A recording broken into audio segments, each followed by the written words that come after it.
Bab 37. Mimpi. Sudah hampir seminggu, Dante tidak ada di rumah ini. Luka yang hampir mengering, kembali basah dan semakin terluka karena perbuatan Danita. Tidak henti-hentinya dia menyiksaku di rumah ini, tanpa perasaan manusiawi. Jangankan siksaan fisik, siksaan batin pun rasanya sudah terbiasa aku dapatkan dari Danita. Tamparan, pukulan, lemparan gelas, hinaan, hingga caci makian. Perlakuan Danita membuat sangat paham kalau cantik pun bisa menjadi iblis dalam waktu yang bersamaan. Jadi, paras pun tidak menjadi tolak ukur kepribadian seseorang. Sudah beberapa hari ini, rasa pusingku tidak pernah berhenti, malah semakin terasa sakit bersamaan dengan sakitnya perutku. Rasanya hampir sama ketika saat aku hampir keguguran, namun ini lebih sakit dari itu. Aku sangat berharap kalau ini hanyalah dugaanku aja. Semakin terasa pusing, Danita tidak membiarkanku masuk ke rumahnya hanya karena telat membawakannya gelas. Ia menyuruhku berdiri di tengah-tengah taman yang ada di rumah Dante. Panas terik ini hampir membakarku, menghisap kesadaranku yang tersisa. Sudah tidak tahan, aku sudah lama berdiri di sini tanpa pengampunan siapapun. Bahkan penglihatanku berapa kali memburam karena kesakitan ini. Keringat dingin sudah memenuhi dahiku. Tubuhku hampir limbung, namun masih bisa aku tahan. Entah sampai kapan. Cinta, anak. Sontak aku langsung menoleh ke arah sumber suara. Sepertinya aku salah lihat. Tidak mungkin Dante sudah pulang. Aku pikir dia akan berlama-lama di sana menikmati kekayaannya. Lalu siapa pria yang satunya? Anak. Gelap.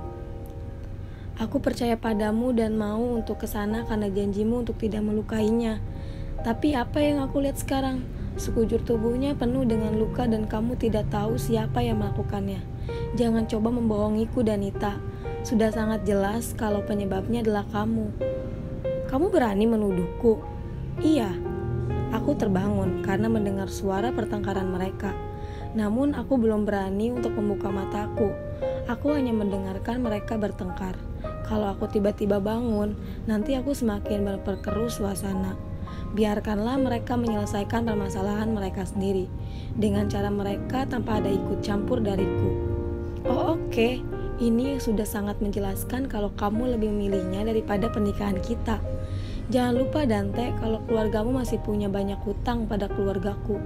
Kalau kita bercerai, apa yang akan terjadi? Bangkrut. Keluargamu akan bangkrut. Itu sudah pasti Danita, dengan segala kelicikannya. Sekarang aku tahu kenapa Dante tidak berani untuk menceraikannya. Ternyata masalah hutang piutang. Danita menggunakan itu untuk mengendalikan Dante. Aku tidak peduli. Aku tidak lagi peduli dengan hutang keluargaku. Lagi pula mereka juga tidak pernah peduli denganku.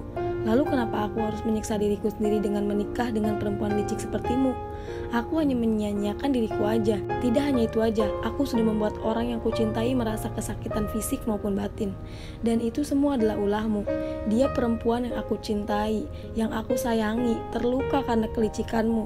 Tidak hanya itu, bahkan kami hampir aja kehilangan buah hati kamu karena perlakuanmu. Ingat Danita, sekarang kamu tidak sedang berada di negara yang penuh dengan kebebasan, tapi kamu berada di Indonesia. Ana bisa saja melaporkanmu atas dasar penganiayaan. Kamu akan mendekam di sini selamanya. Aku tidak salah dengar kan? Kali ini Dante memperjelas hubungan kami. Mungkin, mesti tidak sepenuhnya. Setidaknya aku merasa senang karena Dante memilihku daripada Danita. Buah hati kalian. Hei, jangan lupakan kalau kamu menyewa rahimnya untuk pernikahan kita. Uang yang kamu gunakan untuk membiayai orang tuanya yang sudah sekarat itu adalah uangku, uang keluargaku. Secara tidak langsung, bayi itu akan menjadi milik kami, keluargaku, bukan milik kalian. Ucap Danita. Kenapa harus seperti ini? Aku tidak menyerahkan bayiku pada siapapun. Aku bahkan rela mengorbankan hidup deminya. Enak aja mereka akan mengambil dariku. Ingin sekali rasanya mengelak kali ini depan mereka berdua. Namun kehadiranku hanya akan membuat mereka semakin berselisih. Kamu jangan mempersulit suasana, Danita. Jangan egois. Kalau begitu, buang deh jauh-jauh. Entah itu dari hidupmu, bahkan hatimu. Dengan begitu, aku tidak akan mempersulitmu lagi. Kita akan mulai hubungan kita dari awal. Kita belum telat untuk memulai untuk lebih baik. Jadi setidaknya kamu juga harus menuruti perintahku untuk menjauhinya. Aku akan dibuang jauh-jauh. Tidak masalah. Aku sudah lelah dengan kondisi ini. Semakin sulit untukku bernapas karena mereka. Mereka dengan kekuasaan mereka perlahan memakanku dengan segala kelemahan ini. Tidak perlu menjauhinya. Aku tidak bisa melakukan itu. Aku lebih milih untuk meninggalkan keluargaku dan bahkan menceraikanmu daripada disuruh untuk menjauhi anak. Aku paling tidak bisa melakukan itu. Kamu tidak paham dengan rasa itu, Danita, karena kamu sama sekali tidak pernah mencintai dengan tulus. Kamu pikir aku tidak tahu kalau kamu selingkuh dariku? Aku tahu dan sangat paham. Bahkan di hari pertama kita menikah, kamu bermalam di hotel dengan laki-laki lain. Kenyataannya, kamulah yang pertama melakukan ini, Danita. Aku hanya ingin melakukan hal yang sama. Dan ternyata aku beruntung. Aku mendapatkan cinta yang sudah lama aku cari. Ini semua berkatmu, Danita. Kini aku sudah menemukan anak. Aku tidak lagi membutuhkanmu. Silakan pergi dari hidupku, ucap Dante. Benarkah itu? Bagaimana mungkin ini bisa terjadi? Jangan bilang kalau sekarang Dante menjatuhkan cerai pada Danita dan memilihku daripada dirinya. Please sadarkan aku. Aku tidak ingin merasa berharap dengan hal ini. Ingat ini, kamu akan menyesali keputusanmu ini. Aku akan membuat keluargamu jatuh hingga memohon-mohon pada keluargaku. Ingat ini, Dante, ujar Danita terdengar nyaring. Silahkan, aku menunggu hal itu secepatnya. Aku juga akan mengurus perceraian kita secepatnya. Benar, Dante akan menceraikan Danita. Oh Tuhan, inikah balasan kesakitan beberapa hari yang lalu? Jangan terlalu bangga hati, anak. Terdengar suara pintu yang ditutup dengan cukup keras membuatku hampir saja menjerit. Sekarang aku sedang menunggu momen di mana aku membuka mataku tanpa Dante tahu kalau aku sudah mendengar percakapannya dengan Danita. Tidak lama aku merasa seperti bagian ranjang di sebelahku bergerak. Aku bisa pastikan itu Dante, berbaring denganku. Iya, aku benar. Ini aroma parfum Dante yang sudah membuatku mual, sama seperti sekarang. Namun, kali ini hampir membuatku menangis.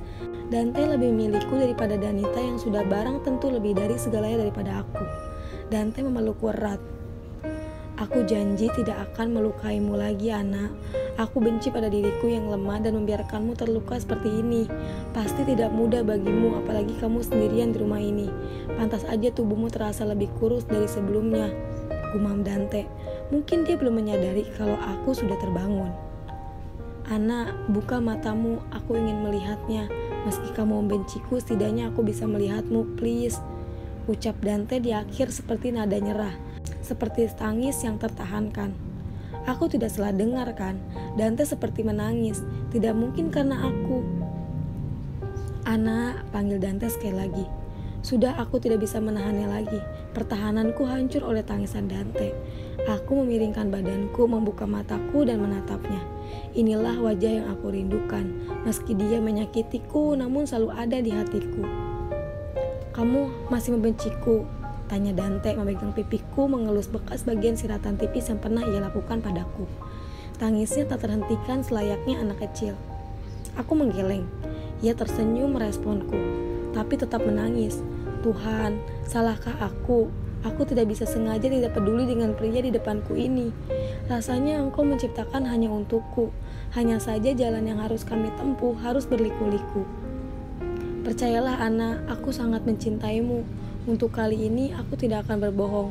Aku benar-benar mengatakannya dari lubuk hatiku yang paling dalam kalau aku sangat mencintaimu. Aku rela kehilangan keluargaku, bahkan hartaku. Tapi aku tidak rela kehilanganmu dan calon anak kita. Aku akan melakukan segala cara untuk membuat kalian bahagia. Percayalah padaku, ujarnya. Dia menggenggam tanganku, menciumnya. Jujur aja aku tidak tahu mau mengatakan apa. Rasanya ini adalah mimpi indah yang sama sekali tidak ingin aku rusak. Masih ingatkah kamu dengan ucapanku sebelumnya? Sebenci apapun aku padamu tidak mampu mengurangi rasa cintaku. Cinta itu bodoh, namun lebih bodoh lagi kalau aku pura-pura tidak peduli dengan perasaanku. Sama Dante, aku juga mencintaimu, sangat mencintaimu sampai aku berani menanggung semua kesakitan ini di rumah ini. Karena apa? Karena aku yakin kalau kamu akan memilihku.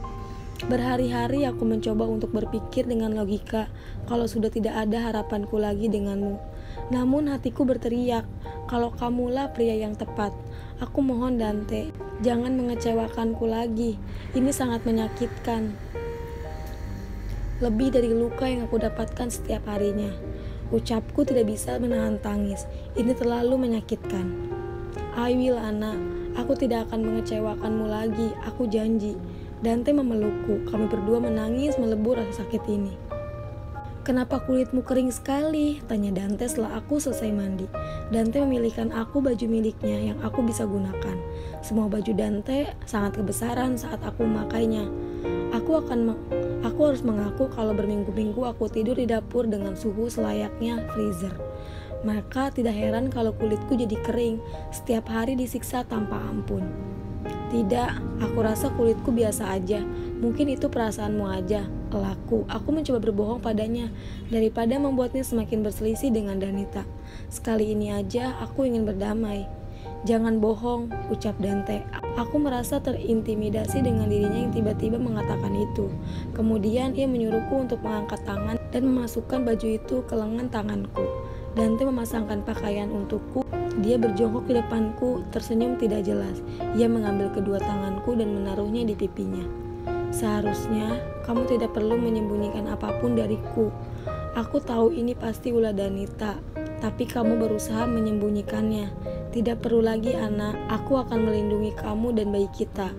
Dante tiba-tiba aja berubah, menjadi begitu manis dan romantis. Ia tiba-tiba mencium perutku. Apa maksudnya? Please, jangan sampai membuatku merasa terbang dengan sikapnya sekarang. Oh, tidak bisa. Sejatinya, perlakuan Dante membuatku terbuai. Aku tidak pintar mengelaknya. Ini masalah hati dan perasaan yang tidak bisa dihubung-hubungkan dengan logika. Tidak hanya itu aja, Dante duduk di depanku, mengobati luka di sekujur kakiku dan tanganku. Beberapa luka karena serpihan gelas yang pecah, karena guci kesayangan Danita yang jatuh, juga beberapa karena Danita sengaja menyiramkan air panas di betisku. Hampir semua bagian di kakiku dipenuhi luka. Belum di tangan, sudahlah terlalu banyak luka yang diberikan Danita. Kenapa begitu banyak luka? Bagaimana ini bisa terjadi? Hampir tidak ada celah, gumam Dante kesal. Sudahlah, ini sudah terjadi, ujarku. Dante, bagaimana dengan ibu? Dia sudah kembali dari Singapura, tanyaku. Dante masih sibuk mengobati lukaku. Beberapa hari yang lalu, setelah ini agar kamu tetap aman, tinggallah di sana. Ibu juga mencarimu, hanya saja aku berbohong padanya agar tidak mengkhawatirkan kamu.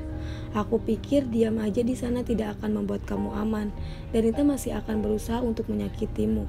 Karena itu besok aku akan mengantarmu dan butuh beberapa hari bagiku untuk mengurus surat penceraianku dengan Danita. Kamu tenang aja, Nia juga ada di sana menjagamu, ucap Dante. Nia, aku pikir kamu mecatnya, ujarku, shock, kaget dengan hal ini. Mana mungkin aku memecat penjagamu, ujar Dante tersenyum padaku. Secara tidak sadar, aku ikut tersenyum karenanya. Terima kasih, ucapku. Mengucupnya singkat. Malu sekali rasanya. Aku seperti melakukan ini untuk pertama kalinya dalam hidupku. Padahal, kami juga pernah melakukan yang lebih dari ini. Aku ingin kita hidup bersama, Ana. Sabar sedikit aja. Setelah aku dan Danita resmi bercerai, aku akan menikahimu. Aku tidak ingin kamu menikah dengan pria lain selain denganku, ucap Dante. Kini bisakah aku mempercayainya? Dia dengan kata manisnya menghipnotisku, membuatku kembali membangun mimpi indah itu bersamanya. Aku mengangguk, semoga yang ia katakan benar dan tidak membuat kecewa lagi.